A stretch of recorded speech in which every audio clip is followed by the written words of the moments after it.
Because of the focus on the sun in its various levels of importance and understanding, this symbol was devised in the ancient world to symbolize the passage of the sun through the year. They did the circle with the zodiac, zodiac coming from a Greek word meaning animal circle appropriately.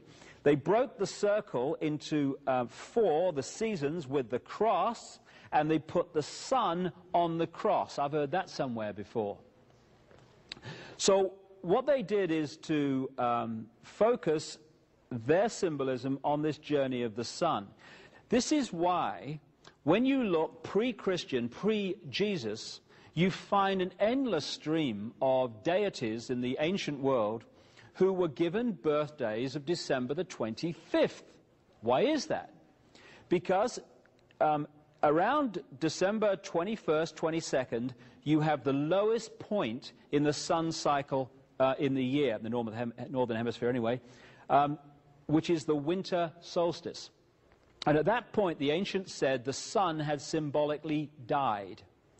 3 days later, the sun had demonstrably started its journey back to its peak in the summer. And at that point, December the 25th, they said the sun was born or born again.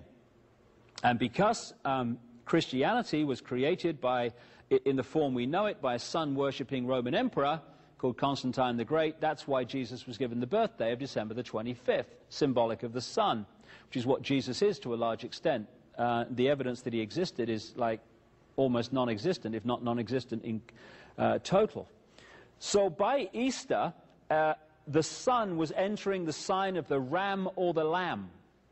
And so they had ceremonies in which they sacrificed lambs in the pre-Christian world because they believed that by sacrificing the lamb to the gods, they would have good luck and their sins would be forgiven and all that stuff. Now this is where the symbolism of Jesus and so many mirrors of Jesus in the pre-Christian world, that's why we constantly get this recurring story of the lamb who died so our sins could be forgiven.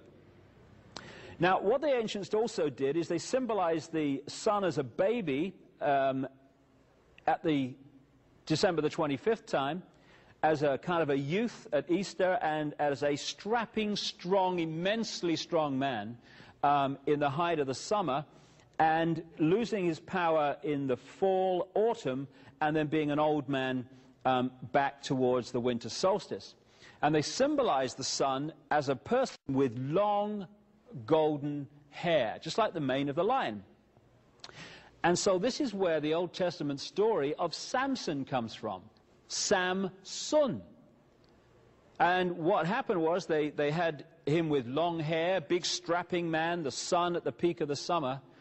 And then what happened in the story, he started to lose his strength. And what happened to make him do that? He had his hair cut. The rays of the sun were getting less and less powerful as he entered the house of Delilah, Virgo the Virgin, which is the astrological sign as you're entering into the fall.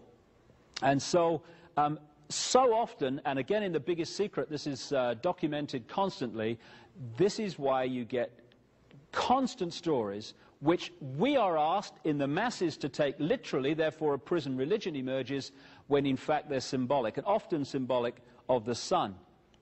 So, this is what this is, the Celtic cross. It's the circle and the cross, the symbol I've just had on the screen. This is NATO. NATO is a wholly owned subsidiary of this brotherhood, this group of bloodlines, the reptile-human bloodlines, the hybrids that run the planet. Again, this is the CIA symbol. Again, there's the cross with the sun on the cross. And this sun symbolism is something that you can read this brotherhood by. I came across this shot, or this symbol, in the City of London. Now, we'll get to this. The City of London is the operational epicenter of this global web of manipulation. And this is across the road from St. Paul's Cathedral. And again, you see the same symbolism, and on the center you've got the black sun. Now, the black sun symbolizes two things. It symbolizes the negative use of solar energy, and it also symbolizes something that's becoming more and more obvious, and people are becoming more aware of, And that's that it's not just the planets that go around the sun in the solar system. This solar system is also traveling around a central point. And that central point is known symbolically as the black sun, kind of a galactic center. And it takes 26,000 years for the solar system to go around that sun. And we are now in the process of completing one of those 26,000-year cycles, which is why the world is changing and is going to change dramatically in the next 15 years to 2012. So again, this symbol keeps coming up in the modern world as well as the ancient one. Now, even in the design of cities, which this brotherhood has in the modern world controlled, you see exactly the same symbol. What you're looking at here is the Arc de Triomphe in Paris. Paris, like Washington and London, is a mass of esoteric symbolism and sacred geometry built by design into the street plan. And so what you have is the Arc de Triomphe with the circle around it. There's the center of the sun on the cross, if you like. And going off from there are 12 roads breaking up into the 12 segments, just like that symbol I showed you a few minutes ago. And this, again, is sun symbolism from the ancient world carried by this group. And even in the road, on the road plan around the Arc de Triomphe, you see the sun there making the point. But if you don't realize where all this is coming from, it just seems like kind of nice design. Again, up there, Order of the Knights Templar in the York Rite of Freemasonry. That symbol there with the cross and the crown is the way the symbol of the circle and the cross has been got into Christian churches without people realizing what it means. It's the same symbol, the cross and the circle. And again, you see the same symbol here. This is the famous painting by Leonardo da Vinci. Leonardo da Vinci was a very high initiate. In fact, he was the Grand Master of a elite secret society, still very much part of the manipulation today, called the Priory of Sion, S-I-O-N. And Sion comes from a Sanskrit word meaning the sun. The Priory of the Sun is what it's actually saying. And this guy was an initiate who knew the underground story and the underground knowledge. This is why Da Vinci was able to make predictions and draw pictures of various technologies that were well ahead of his time.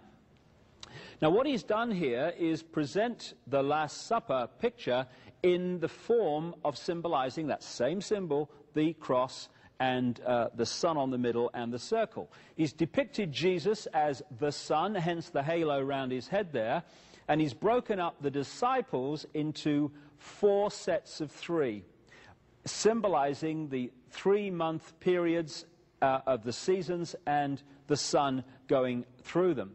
This is why this constant recurring number of 12 and 1, the hero and the 12 followers, constantly reoccurs. This is why you have King Arthur and the Knights of the Round Table, the circle of the zodiac. This is why again and again the big religious heroes had 12 followers, the sun and the months and the areas of the zodiac. This is an ancient stone depiction of the Phoenician and many other cultures within the Middle Near East, but certainly the Phoenician sun god called Bel or Bil, who became the Canaanite Baal. And there you see the halo around the top of his head symbolizing the sun. And this is vastly ahead of the emergence of Christianity, which then used the halo, because the same symbolism was used, because again is Zoroaster depicted with the halo and the rays around his head, because these guys did not actually exist. They were symbols of the sun. That level of knowledge knows that. This level of knowledge, the masses, takes the symbolic literal, and you have a prison religion.